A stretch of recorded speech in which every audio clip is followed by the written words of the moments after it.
Como melhorar a espasticidade dos nossos pacientes? Para falar sobre isso, vamos entender um pouquinho o que é tônus muscular e qual é a relação do tônus com a espasticidade.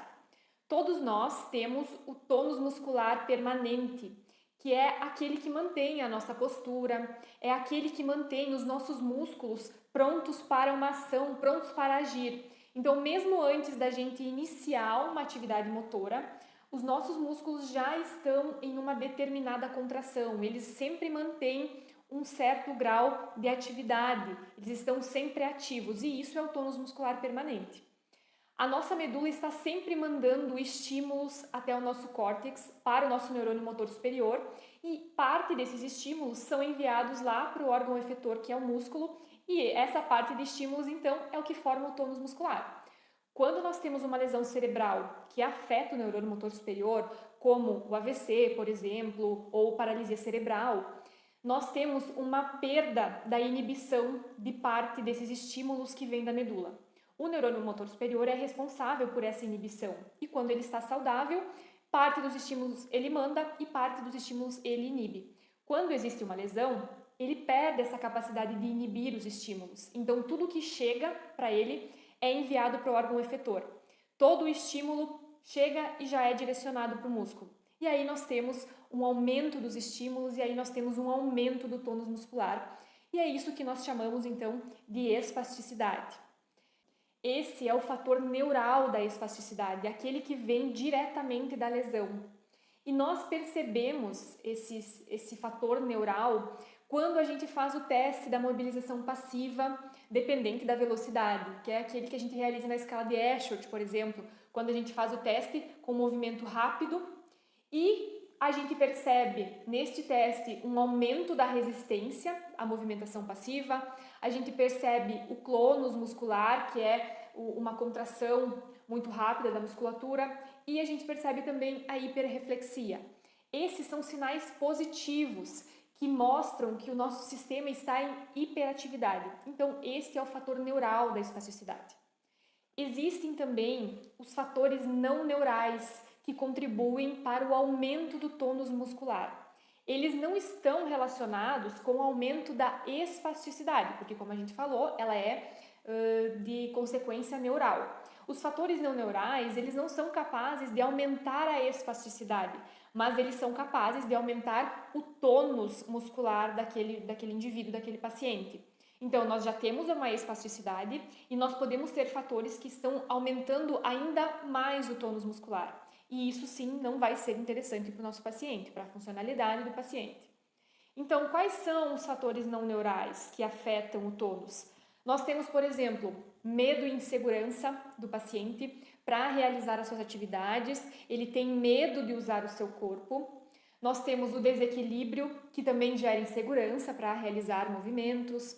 Nós temos a fraqueza muscular, que interfere sobre o tônus e, consequentemente, sobre a espasticidade. Nós temos também a mobilidade dos tecidos musculares, então um músculo que está encurtado, ele se torna mais rígido e aí nós temos sim um aumento do tônus. Nós temos retrações de fáscia, que são aqueles pontos dolorosos que vão também aumentar, que podem contribuir então para o aumento do tônus.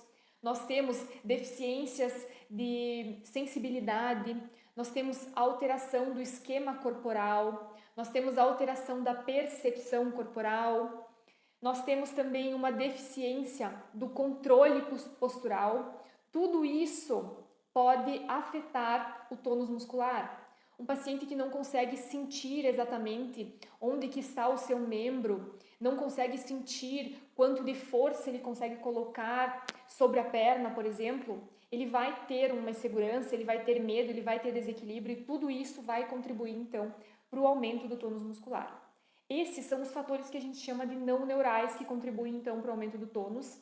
E nós precisamos ter clareza de que nós não conseguimos modificar os fatores neurais, porque eles são decorrentes da lesão primária, da lesão cerebral, daquilo que afetou o neurônio motor superior e com isso ele passa a não inibir mais os estímulos.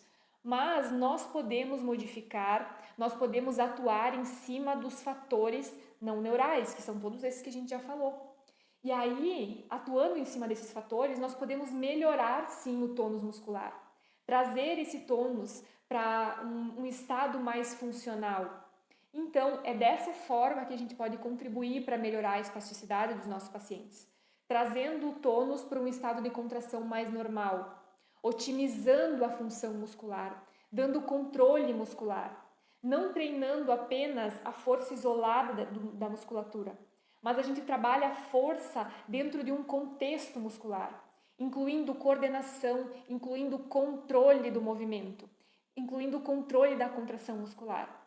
Dessa forma, a gente vai melhorando equilíbrio, vai dando mais segurança para o nosso paciente e aí sim a gente contribui para uma redução, então, desses graus de espasticidade, mas dentro de uma funcionalidade, não apenas modificar um grau dentro de uma escala, diminuir, melhorar o grau dentro de uma escala. Não, a gente entra dentro da funcionalidade, da vida real do paciente, quando a gente olha para os fatores não neurais relacionados ao aumento do tônus e quando a gente cria uma abordagem de intervenção terapêutica dentro do contexto de vida, olhando para os objetivos. Então, a espasticidade ela vai interferir dentro de algum objetivo, a nível de participação da vida daquele paciente.